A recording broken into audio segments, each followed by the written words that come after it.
Goeiedag en welkom by Goosenomics. I never made it, but I know what it takes. I'm motivated by a mix of emotion. Got my statement, and I'm reading it slow so I can understand it fully. Appreciate my stand and go out of this world and right on time. Asai, welkom terug by die Goosenomics podcast. Dankie dat jy weer ingeskakel het vandag. En ons is besig met 'n ekonomie reeks wat ons al die afgelope paar weke doen. Hierdie is die tweede episode van die sosialisme teenoor kapitalisme debat en die derde episode van die reeks oor die algemeen. Ons het laasweek so net begin raak aan die ekonomiese verskille tussen sosialisme en kapitalisme en ons het ook verduidelik dat daar meer as net ekonomiese gronde is waarop mens hierdie debat kan voer. Mens kan dit op politieke gronde doen en ook op die meer moeilike filosofiese gronde. En ons gaan vandag bietjie meer uitbrei op die ekonomiese argument, dalk 'n paar voorbeelde gee van hoekom kapitalisme as 'n ekonomiese sisteem beter is as sosialisme. En dan gaan ons begin raak aan die meer dieper filosofiese vrae rondom die debat, want dit is gewoonlik waar mens omkant gevang kan word, want jy weet, jy het net daai een ou nodig om vir jou te sê, ag maar wat van die arme mense, of wat van die mense wat nie gehelp kan word nie, en dis moeilik om so 'n argument teen te stry, so hopelik teen die einde van hierdie podcast kan ons daai punte bietjie uitbrei op, en dan ook kan sê hoekom dit dalk nie so waar is soos wat daai kommunistspel van jou sê dit is nie. So ja, kom ons spring reguit in die eerste deel in en ons praat bietjie oor die ekonomiese verskille rondom sosialisme en kapitalisme. So laasweek het ons gesê dat daar eintlik net een groot verskil is tussen die twee ideologieë. Die sosialiste sê dat die middels van produksie in die hande van die staat moet wees. Die staat behoort aan die mense en dis is die middels van produksie in die hande van die mense. Tegnies is dit seker waar, maar in realiteit is dit nie altyd so nie, of dit is nooit so nie. Die staat op die einde van die dag is die ou wat maar al die mag dan, jy weet, sentraliseer en die mense se wil word nie uitgevoer nie. En dan aan die ander hand is kapitalisme gesentreer rondom die middels van produksie wat in die hande is van die kapitaliste of die entrepreneurs. En jy weet, hulle glo dat dit die mees effektiewe manier is om hulpbronne te versprei rondom 'n gemeenskap, rondom 'n ekonomie, en dan ook om die mense se behoeftes en begeertes die beste te bevredig. So dit is die hoofverskil tussen die twee, maar natuurlik is daai verskil enorm as dit in praktyk geïmplementeer moet word. So ons gaan gou-gou bietjie dieper kyk na wat se verskille daai twee elemente kan maak in die realiteit. So die voorbeeld wat altyd gebruik word om die verskil tussen kapitalisme en sosialisme uit te beeld, is die voorbeeld van die potlood. Nou, ek dink dit was Milton Friedman wat hierdie voorbeeld eers mee opgekom het, of jy weet, eers in die publiek bekend gemaak het, en hy het basies gesê dat die vervaardiging van 'n potlood die basiese verskil tussen sosialisme en kapitalisme uitwys, en dit is omdat in 'n sosialistiese sisteem is dit so moeilik om van 'n sentrale punt af 'n potlood te vervaardig. So as die staat in beheer is van die middels van produksie, dan is hulle verantwoordelik om al die verskeie insette bymekaar te sit, om uiteindelik 'n uitset te vervaardig. Dit is mos maar net hoe 'n produksieketting werk, en die staat is dan in beheer van al die elemente wat gepaard gaan met die insette. So as die staat in 'n kommunistiese land, jy weet, as Stalin nou klomp potlode vir die mense wil vervaardig, dan moet Stalin eerstens die verf vervaardig en die bestanddele wat in die verf ingaan, wat klomp verskeie chemiese elemente en sulke tipe van goed is, en dan natuurlik moet Stalin die hout vervaardig, die hout sny in spesifieke dele, en ook die lood moet kry, en dan ook die rubbertjie op die einde en die staalpuntjie. So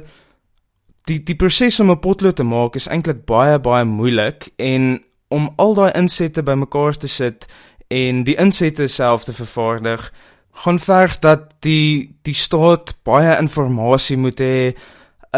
'n massiewe koördinasiesisteem moet hê om al hierdie insette bymekaar te sit en dan ook te verseker dat hulle die vraag van die mense kan bevredig. Jy weet, as daar 1000 potlode gemaak moet word, moet hulle presies weet, okay, daar moet 1000 potlode gemaak word en van die eerste stap van die produksieketting tot die laaste een is dit vir wat ons moet beplan om te verkoop. So, ek bedoel, dit vat helse klomp informasiekoste, koördinasie en net berekening. Ons het ook laasweek geraak aan die berekeningsprobleem en hoe 'n sosialistiese regering hierdie berekeninge moet doen om die vraag en die aanbod te beheer, want nou dat hulle in beheer is van die marksyne, is daar nie meer marksyne wat kan beheer wat die vraag is, wat die aanbod is en wat die prys van die uiteindelike produk is nie. So, dit is so moeilik vir 'n kommunistiese land om potlode te vervaardig. So, ek bedoel, as jy net kyk na potlode, dis natuurlik moeilik, maar as ons nou na groter goed gaan begin kyk, dan kan jy reg begin sien waar hierdie mense gestruikel het en hoekom, jy weet, Mao Zedong se China so gesukkel het en so baie mense gesterf het, is omdat hulle onder geen omstandighede alles in ag kon neem wat die ekonomie benodig het nie, hoeveel hulpbronne daar is om te bestee te word nie, en waar daai hulpbronne heen moet gaan nie. Nou, met 'n kapitalistiese sisteem is hierdie proses natuurlik baie makliker. Vir 'n kapitalistiese sisteem om 'n potlood te vervaardig, neem dit een entrepreneur om te sien dat daar 'n vraag is vir potlode en hy vat dan die klomp elemente wat klaar vervaardig word omdat ander kapitaliste gesien het dat daar 'n vraag is vir verskeie goedere. Jy weet, een verkoop hout, aan die een sien, jy weet, daar's 'n vraag vir lood, die ander een sien daar's 'n vraag vir uitveers. En 'n kapitalis of 'n entrepreneur, ek hou meer van die term entrepreneur, vat dan die verskeie insette en hy sit dit bymekaar en hy verkoop dit dan aan die publiek en hy doen volgens die vraag van die mense wat hulle wil hê basies. Jy weet, as hy te duur potlode gaan verkoop en mense sien nie 'n spesifieke doel vir daai potlode teen daai spesifieke vraag nie, dan gaan hulle nie potlode koop nie, en dan volgens die wins en verlies beginsel sien die entrepreneur, wel, jy weet, ek maak nou verlies, ek moet of bietjie sny op my insetkoste, of hierdie potlood vervaardigingsplant van my gaan nie voortbestaan nie, en hy maak dit toe. So, dit is die basiese voorbeeld wat mens altyd kan gebruik as iemand vir jou sê, jy weet, kapitaliste is sleg en jy weet, sosialiste volgens die staat sal hulle die beste na die mense begin kyk. Natuurlik is dit 'n baie elementêre voorbeeld en daar's baie moeiliker voorbeelde. Ons gaan definitief nog 'n episode doen oor markmislukking, want natuurlik sê daar mense vir jou, maar wie gaan die paaie bou en wie gaan die lughuise bou en al daai tipe van goed, en ons sal nog daarby uitkom, maar vir nou is dit net belangrik om te weet dat die markmeganisme en die marksyne wat in 'n kapitalistiese sisteem is baie meer effektief as wat in 'n sosialistiese sisteem is. Ek bedoel, ons kan 'n ander voorbeeld gebruik. As jy kyk, sê nou maar daar's 'n storm in die Karibiese eilande en al wat die mense het is syne om met mekaar te kommunikeer. Mense het net, jy weet, walkie-talkies en selfone. Dan kan hulle, as daar geen staat betrokke was nie, kan hulle met mekaar kommunikeer en sê, jy weet, ek kort soveel kos, ek kort soveel hout en goed om my huis reg te maak, ek moet hierdie mense hiernatoe, jy weet, vervoer en dan seker tipe van goed. Daar's kommunikasie tussen die mense op 'n desentraliseerde manier. Nou, in 'n sosialistiese staat sê dit wees soos dat iemand net al daai steine heeltemal uitsny. En dan is daar een,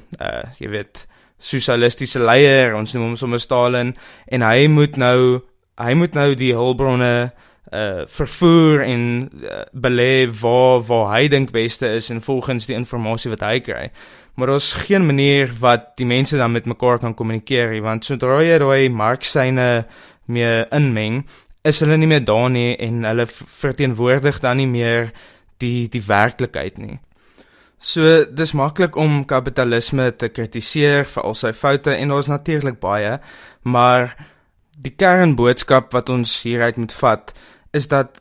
op die einde van die dag is die mark die mees effektiewe manier om hulpbronne in 'n samelewing te bestee en om dit te versprei rondom die samelewing volgens wie dit die meeste soek, waar dit die meeste nodig word en wie dit die beste kan gebruik. In 'n sosialistiese sisteem word daai hulpbronne vermors, dit word oneffektief gebruik en op die einde van die dag lei dit tot 'n realiteit waar marksyne heeltemal verwyder word, die ekonomie op die einde van die dag in mekaar stort en die sosiale vlees van die samelewing heeltemal verwyder word.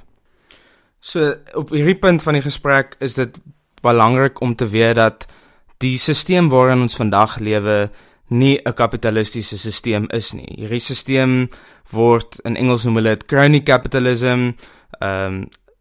die feit dat daar so ingemeng word op die oomblik in die marksyne deur regerings, deur sentrale banke, beteken dit dat ons in 'n sisteem lewe wat nie hierdie beginsels aan voldoen nie, en dit is baie belangrike punt om te maak, want jy gaan baie mense kry wat vir jou, wat al die kwale van die huidige milieu blameer op kapitalisme. Hulle sê, ag, ons bly in 'n kapitalistiese sisteem, so dit is hoekom hierdie mense arm is, en jy weet, dis hoekom hierdie persentasie van mense ryk is, en wag, ek het al alles gehoor, maar op die einde van die dag, wat gebeur op die oomblik, is dat daar 'n sentrale bank is, wat die aanbod van geld bepaal, en ook in die grootste sentrale bank in die wêreld is natuurlik die Fed in Amerika, en dit is die bank wat die grootste moeilikheid veroorsaak. So as jy my op Twitter volg, sê jy gereeld sien hoe ek sê eindig die Fed, want ons lewe in 'n tyd waar ons kapitalisme blameer vir ons kwale, maar dis eintlik die goed wat inmeng met kapitalisme wat veroorsaak dat daar probleme in die wêreld is. Jy sal mense hoor wat sê, ag, kapitalisme is eintlik net 'n verbruiksgedrewe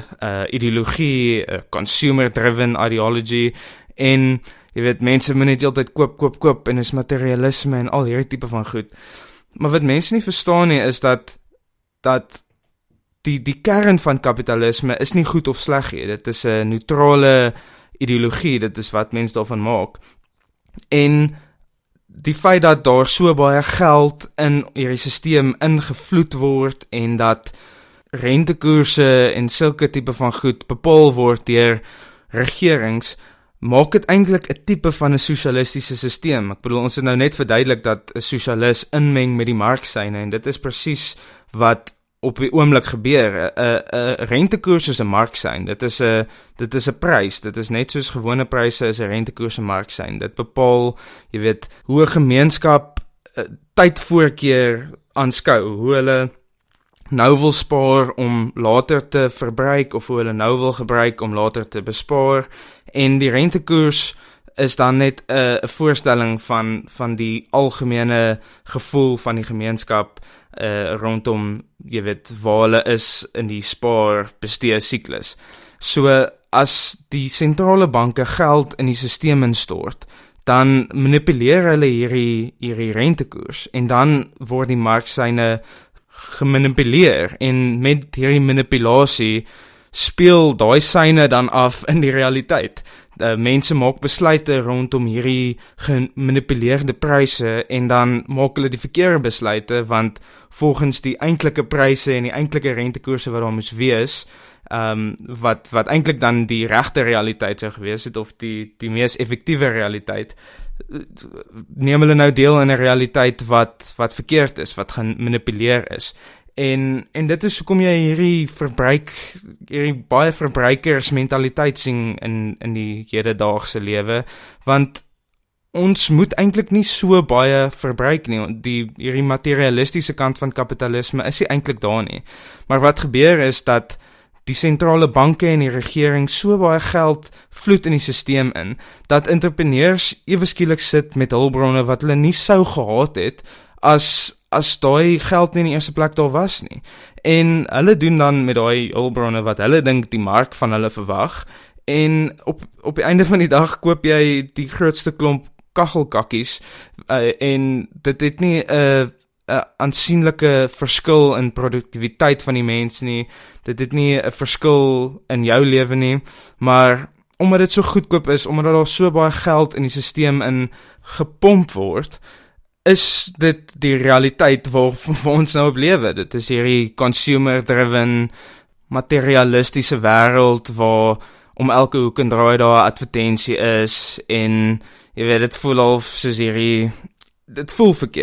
verkeerd, en dit is verkeerd, omdat dit nie so moet wees nie, en dit is hoekom ek nie 'n volslaa aanhanger is van mense wat sê, nee, maar ons bly in 'n kapitalistiese land, of ons bly in 'n kapitalistiese wêreld nie, want ons doen nie, en as jy die argument gaan maak dat ons doen, dan gee jy eintlik vir ons ideologiese teenstanders die wapen wat hulle nodig het om ons te kritiseer mee, want as jy vir iemand gaan sê, nee man, ons bly in 'n kapitalistiese wêreld, alles is great, alles is perfek, ja, dit is gebaseer op die beginsels van kapitalisme, en die meganismes is in plek waarop kapitalisme kan voortbou, maar ons sit hierdie ander elemente in, soos sentrale banke, en ons verhoed die mark om te kan funksioneer, en daarmee kry ons al hierdie slegte filosofiese en kulturele en sosiale probleme, omdat ons nie werklik lewe volgens wat ons moet nie, volgens ons resource constraints, wat dit in Engels noem. So, dit is iets waaroor ons gaan praat definitief in die toekoms, want dit is 'n belangrike punt om te maak, en dit is 'n deel van retoriek wat gewoonlik gebruik word om kapitalisme teen te stry, en dit is eintlik vals. So, solank ons dan net hierdie basiese beginsels het, kan ons voortbou op hierdie idee, en hopelik oor 'n paar jaar sal ons hierdie hoofstroom idees kan maak. Ons sal hierdie in die hoofstroom in kan dryf, want dit is my doel met hierdie podcast, is om die vals narratiewe af te breek, en sodat jy by jou familietafel kan gaan sit, jy weet, as jy ete het op Sondag, en jy met mense kan praat hieroor, want dis al hoe ons hierdie idees gaan bestry, is as jy met mense praat, en as jy deelneem in gesprekke en debatte met mense wat ander sienings het as jy. Daai mense het daai sienings as gevolg van goed wat hulle gesien het, of iets wat hulle gehoor het, en hulle het nie noodwendig die inligting of die geleentheid om by die inligting uit te kom, wat eintlik meer waar is, of meer gebaseer is op die realiteit nie. So, hopelik los ek julle hier met 'n bietjie wysheid, en 'n bietjie narratief, wat jy dan voort kan speel met jou vriende en jou familie. Dit gaan dan alwees vir hierdie episode van die Goosenomics podcast. Ek wou bietjie gepraat het oor die filosofiese kant van kapitalisme en sosialisme, maar ek dink dit is 'n episode wat ek net op sy eie gaan doen.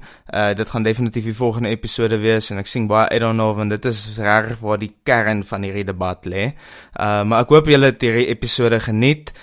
As julle het, like dit, subscribe asseblief na my kanaal toe, en ook deel hierdie podcast met jou familie en vriende. Dis al hoe ons hierdie idees daar gaan uitkry, en ook hoe ons die Afrikaanse podcast industrie gaan aan die gang hou, is as julle ons ondersteun en ons idees deel met die wêreld. So, ja, weer eens baie dankie dat jy ingeskakel het op die Goosenomics podcast. Hoop jy het 'n lekker week en 'n lekker feestyd, en dan praat ons weer op die volgende episode. Lekker bly, totsiens en veilig wees. I never made it, but I know